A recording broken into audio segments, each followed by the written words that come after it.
fascismo e do nazismo.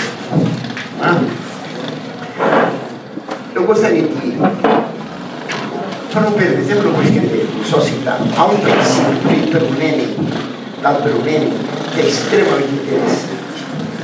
Ele diz o seguinte: o fruto natural do comunismo é o anticomunismo. Claro, que o comunismo é tão violento, tão brutal, que todo mundo tem que ficar contra, óbvio. Eu conheci um casal de rumenos que me contou que na Romênia, comunista, ele, para conversar com a mulher, devia sair de casa, ir para um parque e conversar baixinho, porque na casa não podia. Por que não podia na casa? Porque se a casa tem 5 quartos, tinha 5 famílias, escolhidas pela delegacia. Moravam 5 famílias, um cada aposento.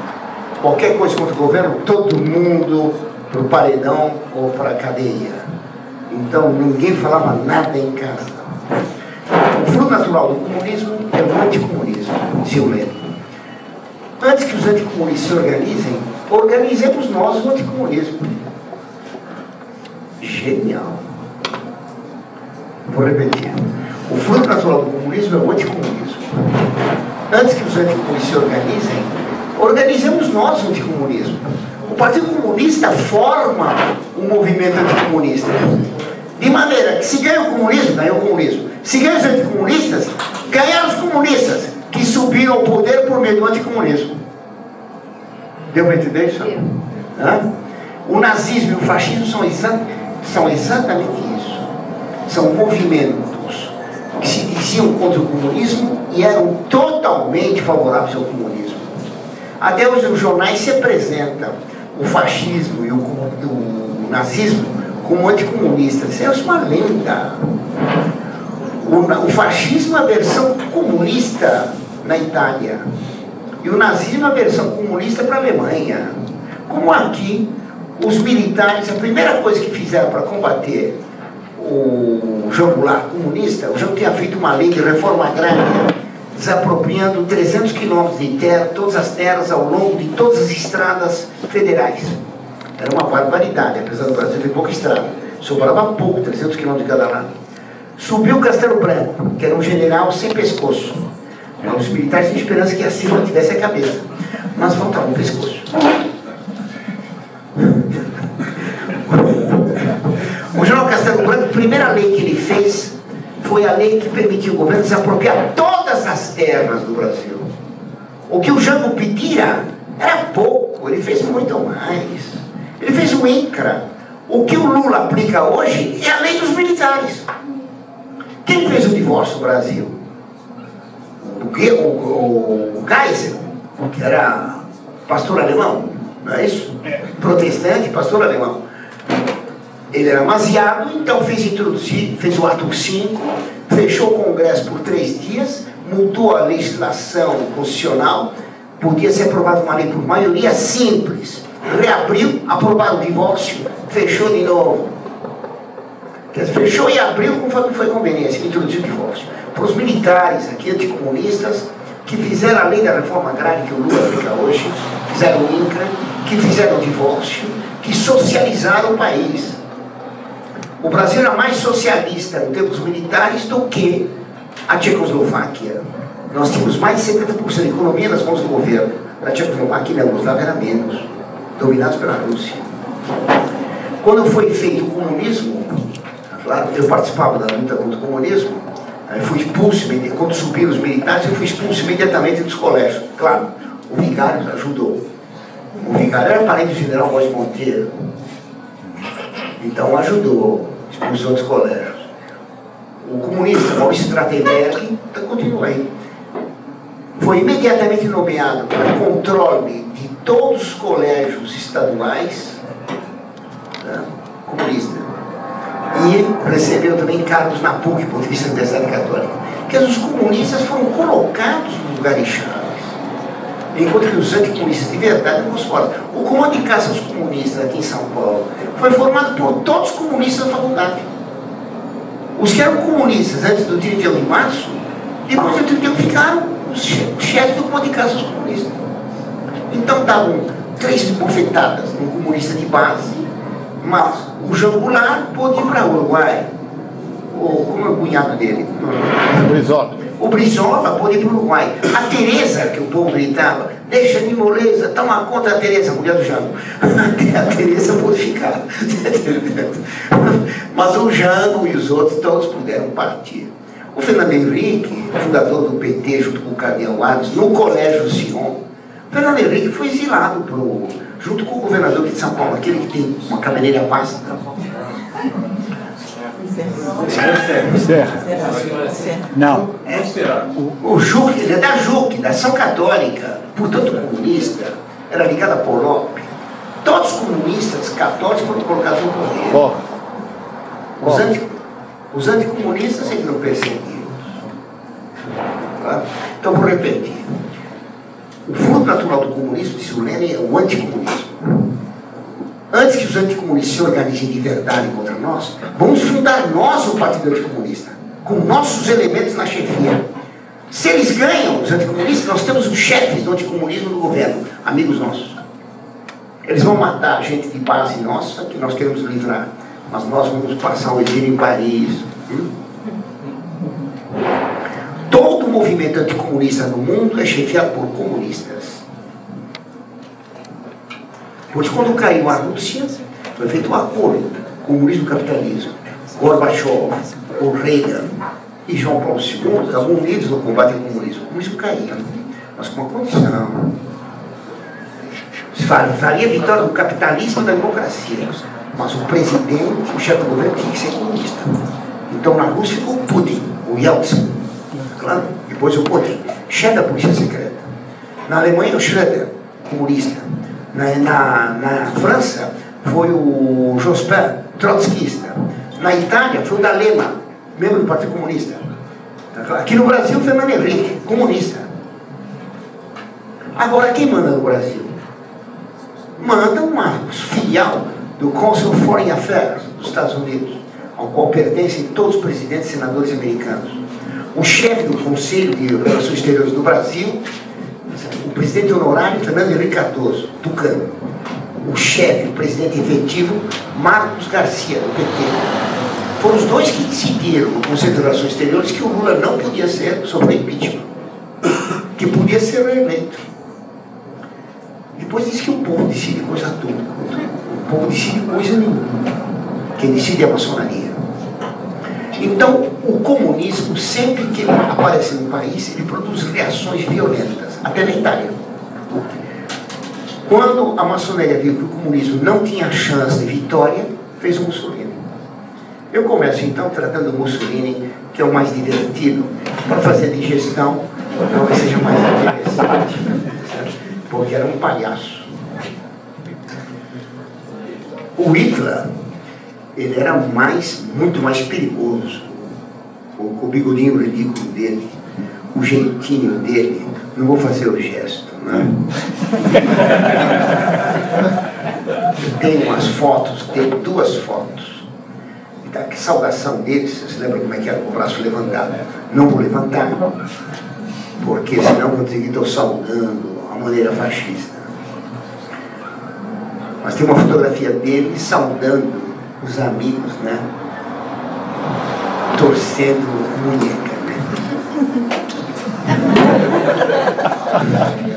E tem outra num comício estendendo as mãos sobre o povo. Uma fotografia tremenda. Os olhos do Rasputin, um olhar tremendo, evidentemente um possesso satânico. O guru, o homem de poder de captar os refúgios das massas. Eu não falo alemão, eu tive que estudar alemão quando eu fiz a tese lá, mas só aprendi a traduzir a louca da Catarina Hedrick. Mas eu tinha que ler um livro alemão. Eu não entendo alemão. Eu vi uma vez uma gravação do discurso do Hitler, sem entender uma palavra. Um negócio impressionante. Ele era ridículo, com aquele bigodudo, esparadrapo preto, o topetinho ao contrário. Ao contrário, o topetinho. O topetinho ao contrário, caidinho na testa. Era eu. Por quê? emo. Era emo. O amaciamento dele com Eva Braun foi só para descansar. Os nazistas era muito comum ser homossexual, quase todos eles eram. O Hitler, com aquele bigode ridículo e aquele jeito ridículo e efeminado, ele falando, era um negócio, eu não entendia alemão, mas se tocar aqui é uma coisa impressionante. Então ia gritando que nem um louco. A multidão ia crescendo, aquilo chegava a um paroxismo de entusiasmo. E quando estava no mais alto tom do entusiasmo, a voz dele começava a subir de uma oitava e gritava mais alto, e a multidão ia num paroxismo impressionante. Vários padres contaram que fizeram exorcismo e de repente entupigaitava, perdia a fala, não sabia continuar. O demônio falando, o olho dele fazendo, captando as forças divinas dos homens. Era uma coisa de pajé de demônio, um demônio. Eu mostro para vocês um fato corriqueiro. Está cheio de gente aí de motocicleta que usa suástica, não usa? Não tem carteira de escola estadual que eu passei durante 50 anos que não tivesse lá a suástica que os meninos desenham, certo? Eu dei aulas em todos os países da América do Sul, alguns da Europa e nos Estados Unidos, por todo lado. Sempre tinha suástica. Ora, a propaganda contra o nazismo é total. Todo mundo sabe que o nazismo é criminoso. Todo mundo sabe que aquela suástica é maldita. Então, por que o fascínio pelaquela cruz estranha? A cruz gamada. Olha o poder que tem aquele símbolo. Um poder enorme. É uma mentira que os homens se movem só por meio de falatório, de argumentos e filosofia. Os homens se movem com símbolos. Tal hora em Roma. Onde que se usa o óculos? Onde se usa o óculos? Cada um que sabe onde tem o nariz, sabe onde põe o óculos. De vez em quando eu perdi óculos, onde estava? O óculos, sapato, onde se põe sapato? Alguém põe o sapato como luva? Não dá, né? Nem macaco faz isso. Né? Sapato é no pé, óculos é no nariz, não é dentro dos olhos. Na Europa, todo mundo usa Ray-Ban. Primeira coisa que eles fazem, homem e mulher, todo mundo põe Ray-Ban dentro do sem óculos, né? Põe o óculos aqui em cima. O óculos é feito para pôr em cima da cabeça. Todo mundo com o óculos Ray-Ban na cabeça. Moças, mulheres, rapazinhos, moços e senhores de idade, todo mundo de óculos Ray-Ban na cabeça. É a maneira deles enxergarem. Como eles não enxergam nada? Não entendi, aqui não tem, né? Isso aqui. Mas uma coisa que dizer, o símbolo vale muito mais. Os símbolos falam. O nazismo tem um poder enorme com essa cruz maldita. Depois posso explicar o que é essa cruz. Que é um símbolo diabólico. É um símbolo de feitiçaria. Aí o poder que ele tem, mesmo os americanos, democráticos. Todo americano, o John, o Bob e o Ned, desenha lá, mascando chicletes, comendo hambúrguer, cantando rock, desenha lá a suástica nas carteiras americanas democráticas. Não, é moda. Como diz os padres a respeito do rock? Pode ouvir rock, cadê o Jair? Pode ouvir o rock, não é, Jair? Falei isso não? Não foi você. O padre que falou para você. O padre que falou para você. Você que me contou, falou mal do padre para mim. Isso, agora vem se defender. Você falou mal do padre que jogou nas minhas costelas. Os símbolos falam mais. Então o nazismo e o fascismo são movimentos pseudo-anticomunistas. Eles são comunistas. Aqui no Brasil, Dom Helder, Câmara, se ordenou padre com a camisa nazista embaixo da batina. Com a camisa verde, os integralistas, que era mais que o nazismo. Depois ficou comunista. O Carlos Lacerda, que era comunista, ficou favorável à ditadura, anticomunista. Por toda parte é assim. Por toda parte é assim. O secretário do Partido Comunista francês, como é o nome daquele fulano lá, me esqueci agora, passou do comunismo para feiticeiro da África.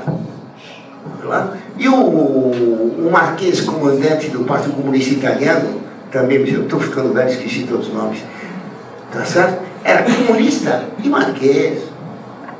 É muito fácil passar da extrema direita para a extrema esquerda. A direita é canhota. Todo direitista é meio comunista. Porque a direita é feita para fazer triunfar o comunismo nos países em que o comunismo não tem chance de triunfar.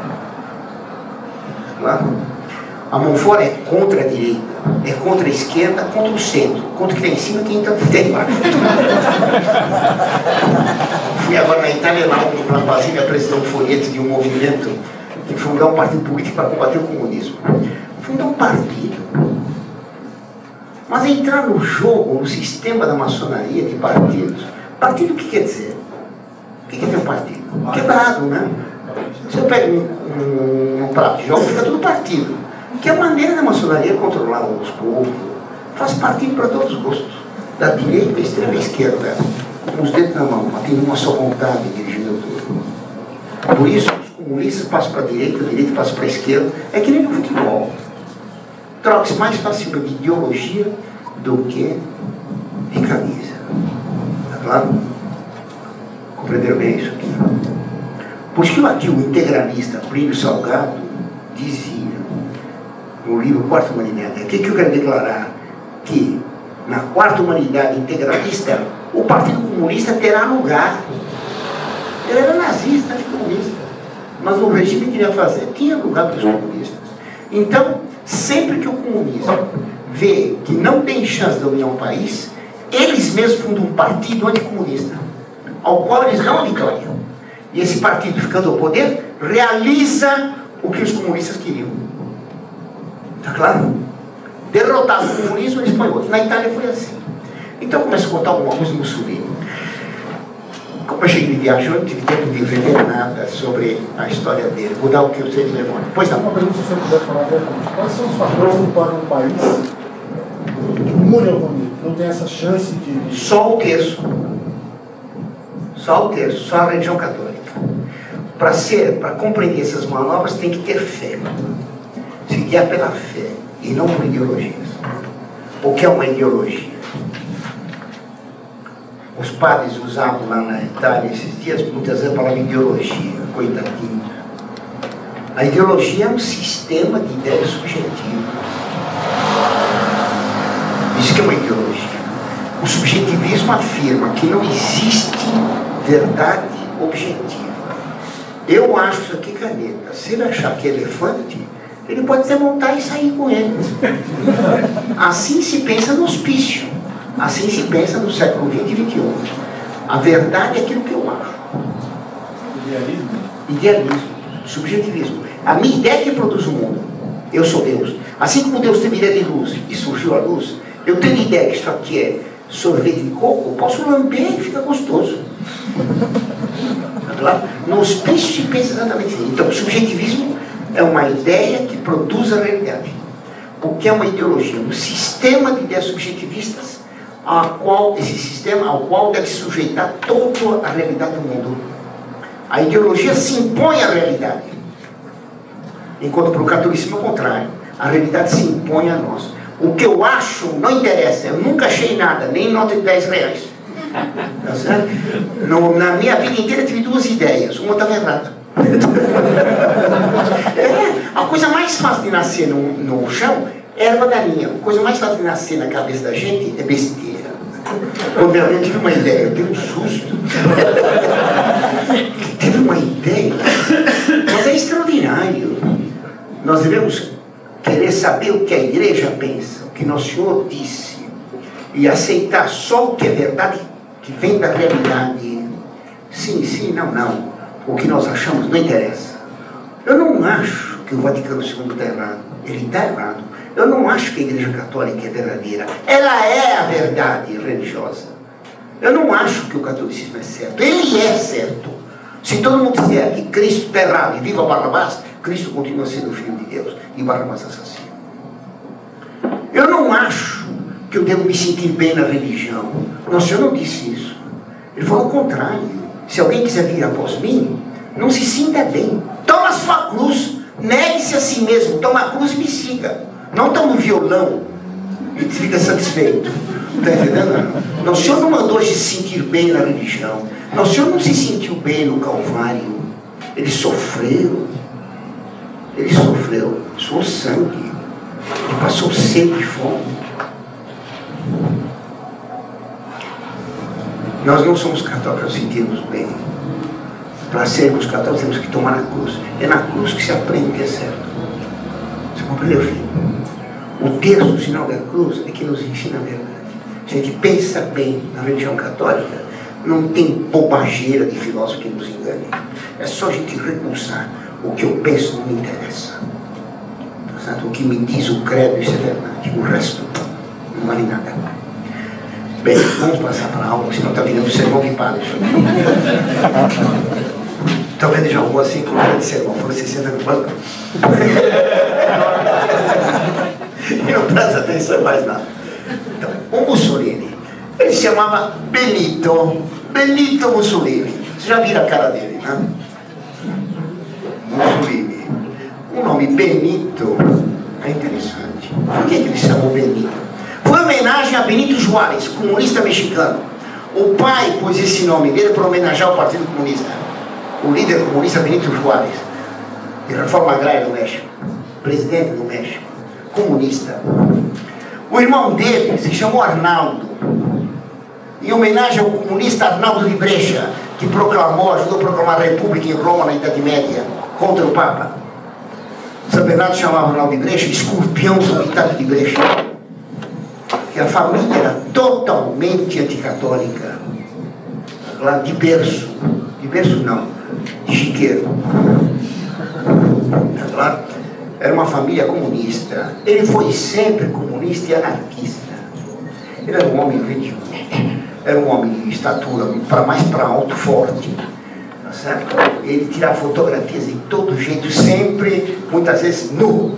Assim, daqui para cima, nu. Formou-se, então sempre com umas patas, desafiando o peito enorme, desafiando, parecia que ele ia vencer a terra, o mar e o mundo. Bem, esse fulano estudou para professor, ficou professor primário, certo? Ele vai ser ditador da Itália. Para dominar uma classe de 40 italianinhos, ele não tinha força nem autoridade. Então, para as aulas ficar quieto, ele enchia o bolso de doces e bombons. Quando o aluno falava muito, fazia confusão, ele metia um bombom na boca. O aluno ficava calado, pelo menos durante um bombom. Então, quer dizer, o que vai mandar na Itália, pauladas, não conseguia mandar em 40 alunos. Tá claro? Ele foi um fracasso como professor. Ele não era nada bom. Ao contrário do Hitler, que era burríssimo, e do Stalin, que era uma topeira absoluta, assassino, né? Todos eles eram. Mas o Mussolini, dos três bandidos, era o mais inteligente. O Mussolini, mas não tinha capacidade nenhuma de mandar. Ele dizia que a Itália era fácil de governar, só que não adiantava. Não adiantava nada. Inteligente. Então, ele era péssimo professor. Ele foi expulso como professor, porque ele foi nomeado para dar aula num colégio de interior. Era uma cidadezinha pequena, uma aldeia quase. E ele não conseguia dominar contra os alunos. Um dia ele foi tomar banho no rio nu. E isso por volta de, acho que é 1890, 1900, não me lembro mais das datas. Então o polícia prendeu, houve problemas enormes, ele teve que sair correndo. Comunista, anarquista, ele fugiu para a Suíça. Na Suíça, ele foi trabalhar, ele tinha outro jeito, tinha que trabalhar como operário. Então foi trabalhar como servente pedreiro, que é um serviço que suja as mãos. Depois pegar em cimento, raspa, né? Ficou com as mãos tudo. No dia seguinte eles vão ficar sindicalista. Que é a maneira mais cômoda de ser proletário. Então entrou no sindicato. Ele tinha todos os dedos. Há outros que não têm dedos. Mas ele descobriu como ser proletário sem sujar as mãos, nem se machucar os dedinhos com as pedras e você fazer muita força. Ficou sindicalista na Suíça. Ele não era nada bom. Falava várias línguas. Aprendeu lá o francês, o inglês, o italiano ele falava, claro. Enganava bem os outros. e marxista se meter em discussões ideológicas. Na Suíça estava também o Lenin, fugido da Rússia. O Lenin era de origem mais rica. Lenin falava russo e falava também alemão e falava Yiddish, o dialeto dos judeus, dos japoneses, perdão. Então, falava japonês. Mas eles nunca se encontraram. Só que os dois acabaram compreendendo que o marxismo era uma basófia. O Marx afirmava que existe evolução.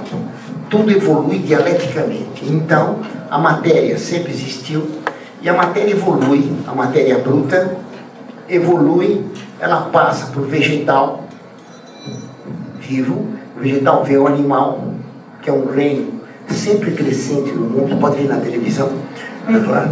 Depois dos animais vem os homens, que é um grupo em franca diminuição, certo? Depois vem mais nada, que é a bobagem que contam para vocês e para mim nas aulas de biologia. Existe a evolução por lei da natureza, mas chegando o homem parou a evolução. Uma mentira. Se vem da pedra, vê o abacaxi, do abacaxi vem o macaco, do macaco vê o Zé, então aqui vai ter um super Zé. Mas tem que ter um super Zé. Depois evoluir vai ter um super Zezíssimo. Depois o hiper super Zezíssimo. Até virar o Deus Zé. Claro. Isso aqui se volta para Deus. Essa evolução inventada palavra inventada pelos românticos, ela é uma doutrina essencial da gnose. Deus caiu no mundo e pela evolução a divindade que está aprisionada nas coisas aqui, nesse metal, nesse plástico, tem uma partícula divina. Na água tem uma partícula divina, nesse papel tem uma partícula divina, em mim tem uma partícula divina, em vocês tem. Deus está no meio de nós, é o que diz na missa nova. Não está na hóstia, está em nós. O que é uma divinização do homem. É uma mentira. Deus não está em nós, coisa nenhuma. Deus é transcendente, está infinitamente acima do mundo. Para que nós, a evolução é necessária. O que é o comunismo? O que é o nazismo? O que é o fascismo? São gnoses políticas. Elas só têm, esse sistema só tem uma explicação com a doutrina gnóstica por trás. São religiões. Por isso, Nossa Senhora de Fátima tinha razão. A luz espalhou seus zeros sobre o mundo, pelo mundo todo. Os erros do comunismo, os erros do nazismo, os erros do fascismo, são erros em homenagem a um Deus superior. O que tinha nos campos de concentração, o sacrifício humano por uma divindade misteriosa. Depois, se tivermos tempo para falar do nazismo, trataremos disso. Então, o Super Zé, nessa evolução, a sociedade também evolui. Ela começa, segundo Marx, na sociedade, só existe a matéria. Depois que o homem, do macaco veio o homem começa a trabalhar e pela luta de classe vem uma sociedade escravista. Da sociedade escravista, com escravos, vem a sociedade feudal, com vassalos. Da sociedade feudal vem depois a sociedade comercial capitalista. Depois dessa vem a sociedade socialista, e depois dessa vem a sociedade comunista, e depois dessa sociedade anarquista. Essa evolução é fatal. Cada fase da evolução social, segundo Marx, tem um determinado método econômico. Então, na sociedade feudal, sempre tem agricultura. Feudalismo. Na sociedade capitalista, é dominada pelo comércio. A sociedade socialista e comunista é dominada pela indústria, uma técnica superior. E daí para frente, depois desaparece o Estado, fica o comunismo. Marx dizia que o sistema capitalista, ele produz o comunismo, e é verdade. Mas não como ele dizia. Para Marx, o capitalismo devia explorar sempre o proletariado e as riquezas iam ficando concentradas só na mão de alguns. O mundo operário ia ficando cada vez mais pobre, faminto em toda a terra. Quando a evolução social, isso aqui fica. Quando a evolução social se chegasse à mais alta forma de capitalismo, O operariado estaria na maior miséria. Nessa miséria, o operariado se rebelaria e então venceria os ricos violentamente. Essa é a revolução. A revolução então é uma coisa fatal, como a evolução. A palavra evolução e a palavra revolução, elas têm um significado metafísico muito grande. Depois vou tratar disso. Então, todo o operariado, o mundo inteiro, ia ser explorado de tal maneira que se rebelaria e imporia a revolução comunista em toda parte. Primeiro o socialismo, depois o comunismo, pela violência. Ora, isso não era verdade. Já no século XIX começou a se perceber que isso aqui é uma balela, é uma mentira. Vocês pegam, por exemplo, aqui em São Paulo. Eu dei aula aqui em São Paulo, no ABC, quando foram fundadas as fábricas da Volkswagen, etc. Imediatamente teve um crescimento das cidades lá muito grande, um enriquecimento. Quando eu dava aula no ABC, 75% dos meninos tinham casa própria. Claro, acho que 90% tinham automóvel.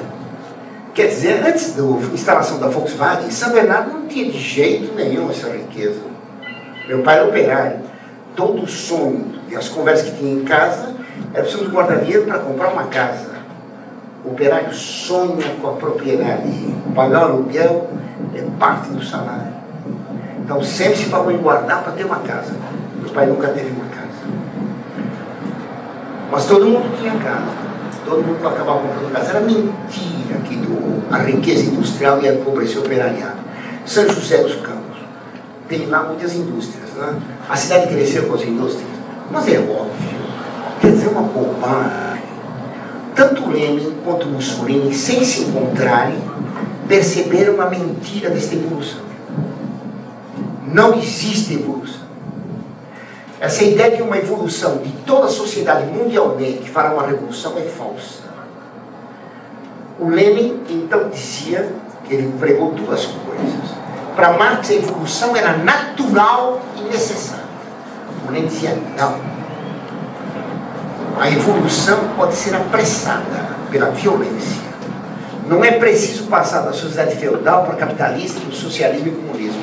Pela violência, um grupo bem treinado, bem ideologizado, pode organizar uma revolução, tomar o poder no país e organizar o comunismo de cima para baixo. Não do operariado que se levanta em todos os países e faz uma revolução em todos os países, mas tomar o poder num país, usar o governo para impor o comunismo para aquele país e depois impor no outro país e em todo mundo. Então ele dizia que a evolução podia ser apressada pela violência. É o que ele fez na Rússia. A Rússia era agrícola, tá certo? Segundo eles, feudal. Ele saltou essa etapa e pela violência tomou o poder, fez um grupo, um partido comunista de profissionais especializados na ação direta. O Stalin era assaltante de banco. Especializados em ações diretas de violência, tomaram o poder, a força e impor o comunismo de cima para baixo. O Mussolini, sem ter encontrado o Lenin, deduziu a mesma coisa. Era impossível que houvesse tal evolução, mas seria possível, na Itália, tomar o poder, a força e impor o comunismo de cima para baixo, o socialismo. Está claro? Mas eles tinham que renegar o Lenin, o marxismo. Lenin propôs isso para o Partido Comunista, que naquele tempo chamava-se Partido Socialista Russo, fundado por Plekhanov. Foi rejeitado. Ele foi preso, foi para a Sibéria, uma prisão bem folgada, uma prisão brasileira. Na Sibéria também tinha isso. E depois pôde vir embora com a mulher dele e foi viver na Suíça. Por que será que ele gostou da Suíça, não? Eu nunca vi nenhum deles se exilar para Cuba, ou para Zimbábue, não. Para a Suíça, Paris, são lugares assim para o sofrimento. Então ele foi para a Suíça. Na Suíça ele escrevia lá o jornalzinho dele, uma faísca, para produzir um incêndio na Rússia. Mas pegando isso, a violência. Não é preciso esperar a evolução da sociedade russa. Vamos tomar o poder à força. Ele propôs isso ao Congresso do Partido Socialista, realizado na Bélgica. O governo belga expulsou todos eles, foram para Londres. Na reunião do partido em Londres, em 1902, começo do século XX, a proposta do Lenin foi rejeitada. A maioria ficou contra. A maioria se fala em russo, bolchevique. Ele ficou em minoria, menchevique. Então foi acusado de ser minoritário e foi expulso do partido. Isso foi uma sexta-feira, eu creio. No dia seguinte era feriado. Opa, tudo bem, Pedrinho? Isso. Cadê o menino aqui dos discos, dos CDs? Cadê o Cassiano? Tá aí, com esse menino aqui, ele é o menino do céu. Bem, então, devia ser sexta-feira. No dia seguinte era feriado. O Lenin reuniu os partidários dele em Londres e deu falta nos aniversários, não compareceram no Congresso. E declarou-se, então, maioria absoluta. Declarou-se bolchevique e impôs essa orientação ao partido, fazendo uma cisão do Partido Socialista, formando então o Partido Comunista, que é tomar o poder pela força só na Rússia, para depois estender o comunismo nos outros estados. A mesma coisa pensou Mussolini. Se o Mussolini pensasse, evidentemente, é claro que tanto o Lenin quanto o Mussolini tinham inteligência para isso. O Lenin é mais inteligente que o Mussolini. Mas é muito mais cabível que tenha alguém soprado essa ideia para os dois. O Mussolini voltou para a Itália como chefe do jornal socialista Avanti. Então ele foi durante 10 anos diretor do jornal Avanti, defendendo o socialismo, o marxismo, a revolução, todas as ideias comuns do Partido Comunista. Então ele foi comunista o tempo inteiro. Foi de repente que ele mudou de bordo. O comunismo e o socialismo eram contra a guerra de 14. Diziam que essa guerra era uma guerra capitalista, feita pelos monarcas ou pelos donos dos grandes bancos, para fazer o proletariado se entrematar e explorar melhor o proletariado. Então os socialistas na Europa preconizaram fazer uma greve geral dos soldados. O sargento dizia, sente! Tá besta, coronel. Ninguém tomava sentido. Não deu certo. A greve dos soldados não funcionou. E a guerra começou. De repente, o Mussolini declarou patriota. O comunismo é contra as pátrias. Eles não tinham escutado o Lenin. Quem escuta o Lenin são pátrias, mesmo tradicionalistas. E o Lenin, no Imagine, diz que bom seria. Imagine se não houvesse mais muros nem cercas. Imagine que não tivesse mais fronteiras. Filho, tudo bem? Que não tivesse mais fronteiras. Imagine se não tivesse mais propriedade. Tudo seria de todos. Imagine que tivesse nem céu nem inferno. E o padre diz, pode ouvir, Lenin. Tradicionalismo. O Lenin é contra a propriedade. O Mussolini também é contra a propriedade. Contra as fronteiras, claro. Se não pode ter cerca, como diz Dom Casaldáliga, não pode ter fronteira. Os inomanos podem ter. Mas ninguém entra lá. É tão fácil passar aquele risquinho que tem no mapa só. Não tem alfândega para controlar. Pois não? Tem lugar, mais para pessoa de hábito. Nós temos o costume de dar lugar para as pessoas de hábito. Frei Ricardo, de onde que é o senhor? Tiago, de onde é que o senhor é, Frei? Sou de Atibaia. Daqui pertinho? O senhor é padre? Sou. Ah, sua bênção. Está vendo? O senhor logo ficou. Sou anticlerical. Bem-vindo a quem veio ao senhor. Que idade o senhor tem, Frei? Tenho 33. Que bom, hein? Está lembrando nosso Senhor. Então, como é que o senhor chegou aqui? Foi? Como é que o senhor chegou? Estava escrito. Ele estava inscrito no site, né? Ah, o senhor leu o site Monfort? O senhor é anticlerical. Foi a brincadeira. Não para de fazer confusão e dá. Está vendo? Como dizia Mussolini, padrone sono io, ma chi comanda è mia moglie. Está falando mal do Mussolini. Então, eu me esqueci de estar falando do Mussolini. Ele era o chefe do jornal Avanti, etc. da greve socialista para a guerra. De repente ele ficou nacionalista, contra o Lenin. Itália, falaram assim, a Itália vai fazer tudo sozinho. Quando a Itália decide fazer, olha, ninguém se mexe.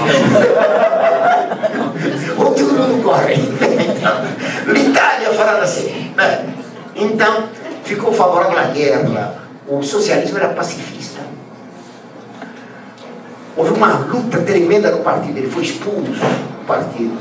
Perdeu o cargo de diretor do Avante. Foi considerado um traidor, um canalha. Vai sempre manter amizade com os comunistas. Na véspera do fuzilamento, quando ele estava já derrubado do governo em 1944, fim de 44, ele fez a última reunião com o Partido Comunista, porque ele queria discutir com quem ia ficar o ouro do partido. O Partido Comunista queria que ele devolvesse o ouro, estava com medo. Onde foi a reunião, hein? Não, foi em Milão. Aonde em Milão? No palácio do arcebispo de Milão, claro, o cardeal Schuster. O cardeal Schuster tem processo de beatificação, porque ele era fascista. Ficou decidido que o ouro, não sei com quem ficaria. No dia seguinte ele foi fuzilado pelos comunistas, pelo coronel Valério. Interessante. Então, o Mussolini ficou contra o comunismo. Isso deu para ele um prestígio enorme.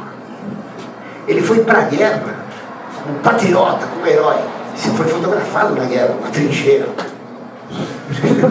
Desafiando os austríacos bem longe, podia fazer pose à vontade. Então, acabou a Itália saindo bem na guerra por causa do rio Piave. Não perdi tempo contando a batalha do Piave, que foi uma inundação, foi aquela água.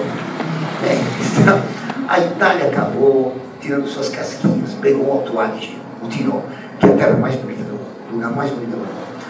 Se eu fosse austríaco, eu dava guerra para a Itália, para devolver o Alto Adige. O Alto Adige é lindo, o Tirol. Mussolini, na guerra então, ficou patriota. Um partido fascista, de onde vinha esse nome? Democrático, claro. O fascio era o feixe usado pelos litores romanos. Era um feixe de varas, tendo no centro um machado. Os litores romanos acompanhavam o cônsul. Vocês querem ver esse sinal aqui? Tem no Monumento Ipiranga. Está cheio de facho lá no Monumento Ipiranga. Que foram os italianos que fizeram o museu, para comemorar cenas de independência. Tem um facho em todo o monumento. Nada como ser brasileiro. Então, é a união do povo. Cada vareta sozinha se quebra fácil. Mas a união do povo romano era inquebrantável. O facho era o poder de justiça. O machado, o poder de justiça. Os cônsules eram acompanhados por litores, que eram eleitos, e com esses varas eles podiam açoitar os rebeldes e com o machado cortar a cabeça. Mussolini tomou este símbolo como símbolo do poder fascista. O poder vem do povo. Ideia democrática. O poder vem de Deus, nosso Senhor. Sem mim nada podeis fazer. Não terias poder de ser Cristo para Pilatos se eu te fosse dado alto. Todo o poder vem de Deus, diz a Sagrada Escritura. Por mim vem o reino dos reis, diz a Bíblia no livro da sabedoria. Para o Mussolini não. O poder vem do povo.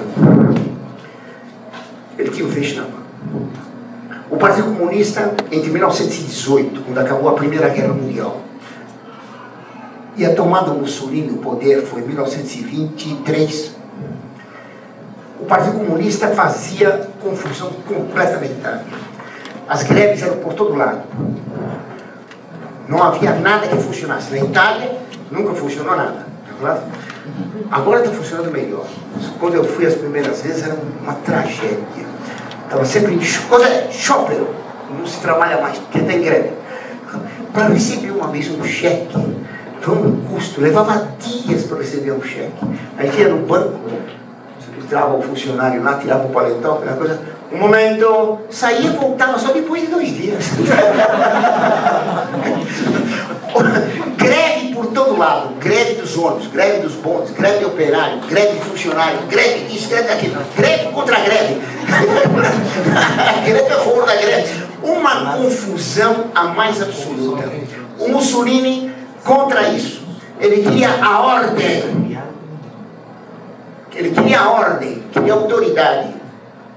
É claro que os católicos todos ficaram encantados contra o comunismo. A autoridade, chega de bagunça. A Itália estava farta de tanta greve, tanta bagunça. O Mussolini prometia pôr as coisas em ordem. Não vou contar toda a história do movimento fascista, claro, mas ele resolveu muitas vezes acabar com as greves à força. O comunismo marcava a greve das ferrovias. Ele treinava já os membros do partido para guiar trens. Decretar a greve, os fascistas iam guiar os trens e funcionava. Guiar os ônibus e funcionava. Tudo funcionava. E quando se encontrava com os comunistas, pancadaria, porque o que interessa é a força. Não interessam as ideias, interessa a força. O comunismo era racionalista. O nazismo e o fascismo são antirracionais. Claro, o grito de guerra fascista. Quando se fala em inteligência, eu tiro o revólver. É típico. O grito fascista. Viva a morte. Viva a morte. Dialético. Viva la muerte. Claro. Era gritado nas universidades espanholas durante a Revolução pelos fascistas. Era gritado na Itália. Viva a morte. E é claro, não interessa pensar. O pensamento deprava o homem, é o que dizia Rousseau. É o que dizia Bergson, que morreu católico moralmente. Era japonês, Bergson. Ele dizia que não existia verdade. Todo homem que pensa, mente. Falando, ele mente. Escrevendo, ele mente. Ele pensou isso, falou isso, escreveu isso. Bergson. E aqui como um grande pensador. E favorável à Igreja Católica. E foi amigo do Maritain. E, portanto, muito apoiado aqui no Brasil por movimentos tradicionalistas. Pois para ver, que tem a mesma teoria do conhecimento que tem Bergson. Então, pensar é mentira. O que vale contra o comunismo é a força. Só tem a matéria, então o que vale é a força.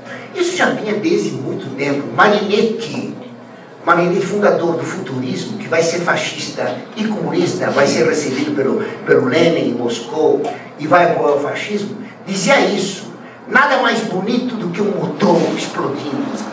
É preciso dar um soco na cara dos outros. É preciso cuspir os outros. Precisa queimar as bibliotecas. Abaixo a mulher. Por isso o futurismo foi o único movimento de arte moderna apoiado pelas mulheres. Claro. As feministas, todos contra a mulher, portanto, a favor do fascismo, que era contra a mulher. Então, o que vale é a força, a brutalidade. O Mussolini impôs ordem não sendo do governo. Não sendo do governo. Sendo membro, simplesmente já tem partido. Eu recomendo que vocês leiam um livro que tem um título quase plagiado, Ascensão e Queda de Mussolini, plagiando do William Scherer, Ascensão e Queda do Terceiro Reich. O título é um plágio. Mas o livro é interessantíssimo. A gente tem? Hã? A gente tem? Temos, deve estar lá na biblioteca. O livro era meu. Então, Ascensão e Queda do Mussolini. É um livro interessante, quando ele conta a marcha de Roma. Pois não, padre? Qual que é a ligação que esse movimento da Itália tinha com esse comunismo espanhol que foi radical demais na perseguição? O comunismo sempre é radical, padre. Com a igreja?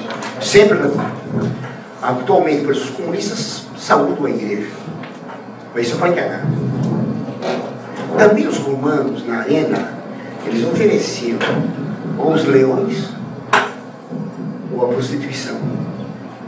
Alguém falar para Santa Cecília. Então, quando o comunismo oferece moderadamente a prostituição, ele não está sendo suave, está sendo radical. Ele quer apostasia. A apostasia pode ser obtida pela violência, pelo carinho.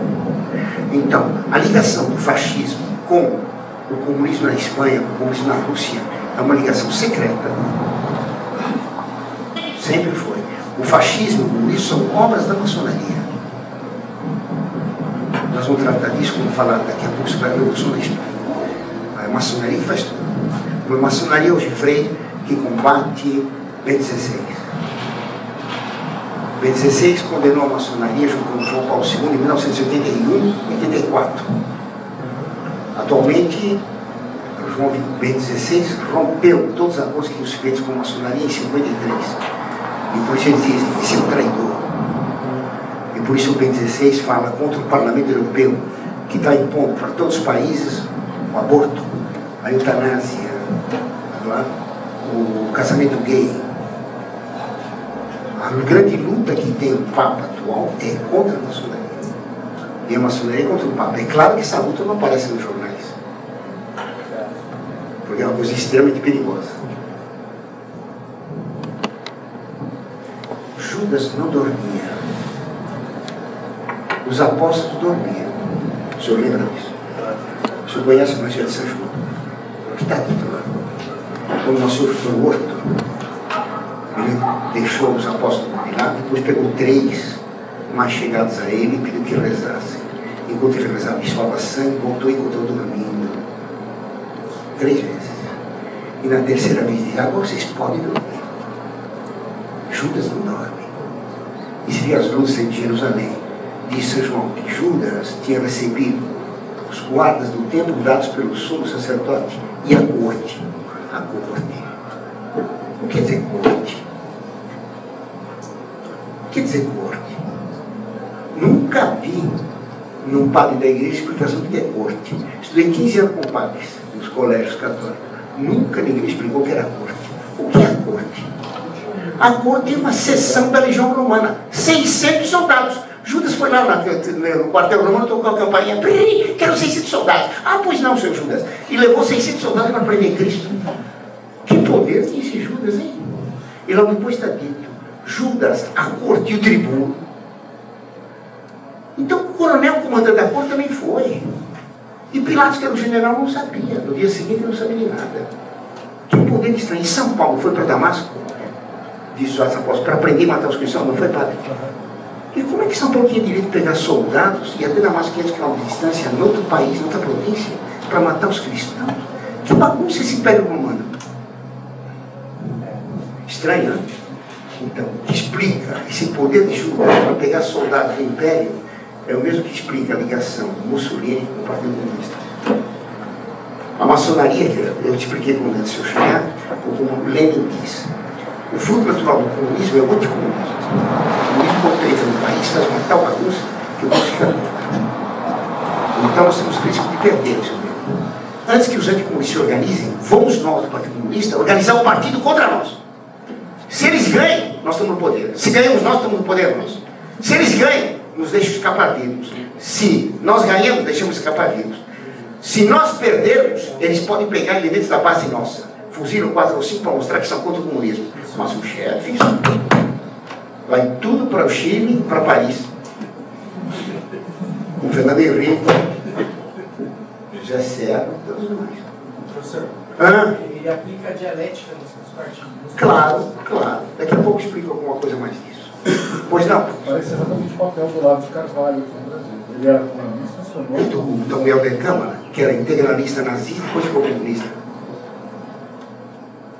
Do Carlos Lacerda, que era comunista e ficou direitista. E todos esses outros que eu citei antes. Todo anticomunista tem jeitão de ser canhoto. O senhor quer me segurar essa caneta, por favor? Pegue. Opa, como é que o senhor pegou? Veja bem. Como é que o senhor está segurando? Como é que o senhor segura com o dedo só? Segura com o dedo só. Também a maçonaria, para pegar a sociedade, precisa usar um partido de esquerda e de direita. Por isso também a sinagoga de Satanás, para pegar os católicos, pegar uma seita racionalista da teologia da libertação. É uma seita irracionalista, a renovação carismática. Quem não cai na teologia da libertação marxista cai no carismatismo. Os dois lados estão na mão deles. Um movido pelo delírio carismático, outro movido pelo marxismo. Luta de classes. Para a teologia da libertação, o clero não vale nada. Para a direita católica, os leigos têm que calar a boca. Não tem isso. O clero e o povo são amigos como o pastor e as ovelhas. Nós temos um bom pastor.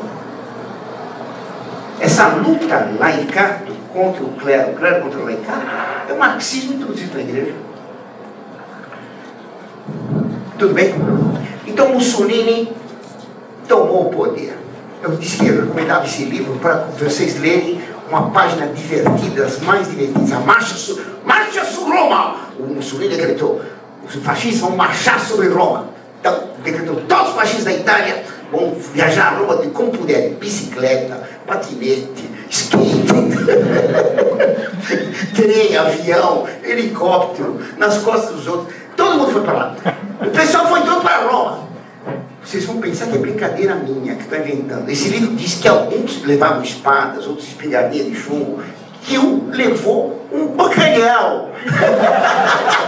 Aí aceitaram chamar um bacalhau para dar uma bacalhada na cabeça do comunista que ele encontrasse. E tomaram Roma em 1923. Claro, fato heróico. Mussolini entrou na cidade, tomou o poder, expulsou todos os comunistas.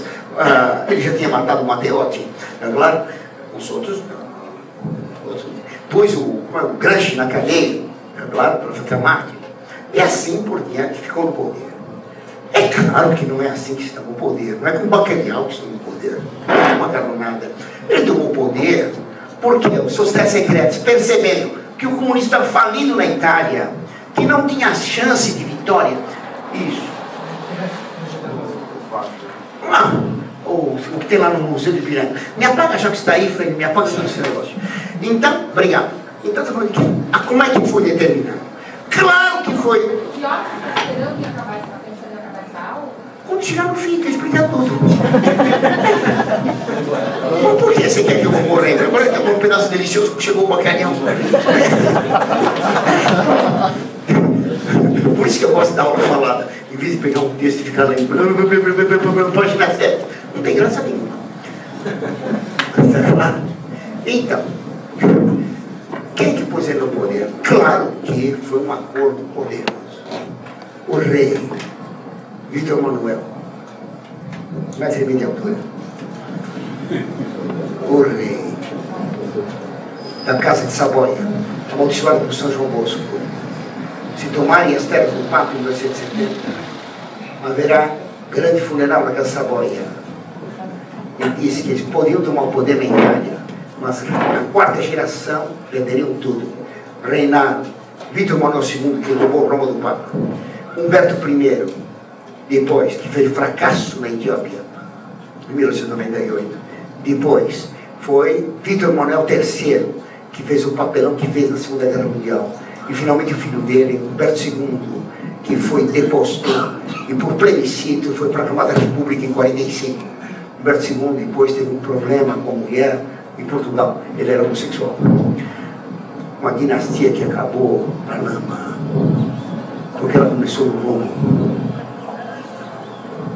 Roma é do Papa.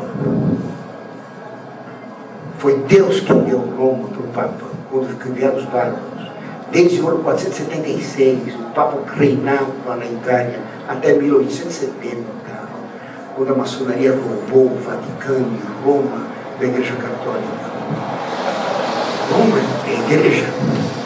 Não há uma pedra lá que não fale da nossa glória, do nosso passado.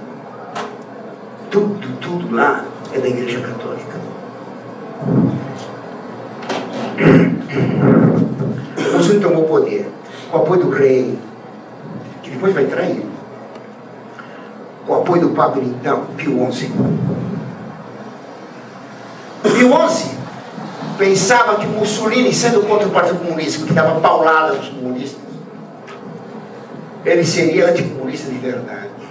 Porque o comunismo tratava os inimigos assim: óleo de ricino e manganello. Pegava um anticomunista, a força, pegava um litro de óleo de ricino, que é um purgante para elefante, punha na boca do fulano e engolia tudo. E depois uma sova de bastão, manganello. Óleo de ricino e manganello estava resolvido o problema ideológico ainda assim. Tomar uma sopa de dedo agora. Certo? Então, violência. Em 1923 tomou o poder. Acabou o Partido Comunista. O comunismo estava no poder, como Mussolini. Socialista. A perseguição ao comunismo é puramente aparente. Ele ia controlar toda a educação, desde a infância. Então fundou os balilas, para a criança, desde 4, 5 anos, ser educada entre aspas, no fascismo. Claro. O controle de toda a economia, o controle de tudo. O nacionalismo furibundo, claro? E a colocação da força como o valor supremo. Exatamente como dizia o modernista Blondel. É a ação que vale, não o pensamento. No princípio não era o verbo, no princípio era a ação, como escreveu Goethe no Fausto. No princípio é a ação. É a ação que permite compreender. O Blondel escreveu a tese dele sobre a primazia da ação, da força, da violência que permite o conhecimento verdadeiro, em 94. Essa doutrina é que vai produzir a ação socialista do Sorrel, a ação integralista dos direitistas espanhóis, a ação fascista, a ação integralista brasileira, a ação católica. O importante é agir, não rezar, não saber. O comunismo era essencialmente antirracional, anti-intelectual, antidoutrinário. O fascismo, antidoutrinário, antirracional, anti-intelectual. O que vale é a violência, é a força bruta, é a máquina, é o tapa, o bufetão. A violência, mais nada. Claro que na Itália isso devia moderar. Imediatamente começou o diálogo do Vaticano com Mussolini. O Papa era Pio XI. Então o cardeal Gasparri, secretário de Estado, auxiliado por um grande advogado, Francesco Pacelli, irmão do futuro Pio XII, iniciaram imediatamente os contatos com Mussolini para fazer um acordo. Desde 1870, o Papa se declarava prisioneiro do Vaticano. Desde 1870. Tá certo? Com Pio IX. Pio IX não saiu mais na lógia do Vaticano, não saiu mais lá de São Pedro. Ficou sempre fechado. Depois, Leão XIII também fez a mesma coisa. São Pio X, idem. Pio XI é que vai começar os contatos. As negociações com Mussolini vão de 23 a 1929. Então, o cardeal Gasparri, o grande canonista, junto com o irmão, com Francesco Pacelli, que com isso vai ganhar o título de príncipe, é irmão de Pio XII. Pio XII era anúncio na Alemanha naquele tempo. Junto com Francesco Pacelli, eles fizeram, isso é Pio XI, bibliotecário do Vaticano, ambrosiano, depois bibliotecário do Vaticano, intelectual, alpinista, um homem violentíssimo. Os cardeais têm tanto medo de falar com ele, quando queria alguém alguma coisa, fala você para mim, eu não quero ir lá. Muito violento. Pio XI vai chamar o Mussolini o homem da providência. Está escrito em documentos da igreja. Se eu publicar no site, vai ser um tremendo. Quer dizer, houve um papa que declarou que o fascismo vira providência. Imagina. Uma coisa tremendamente anticatólica. Ele, horrível, a mulher dele chama-se Raquel. Raquel quer dizer visão de Deus. A coitadinha da Raquel era uma italianinha absolutamente ingênua. A amante do Mussolini é a Claretta Petacci, que vai ser fuzilada com ele em Milão, depois de um encontro com o cardeal Schuster. O Mussolini, então, começa negociações com a igreja. A igreja era dona, antes de 1970,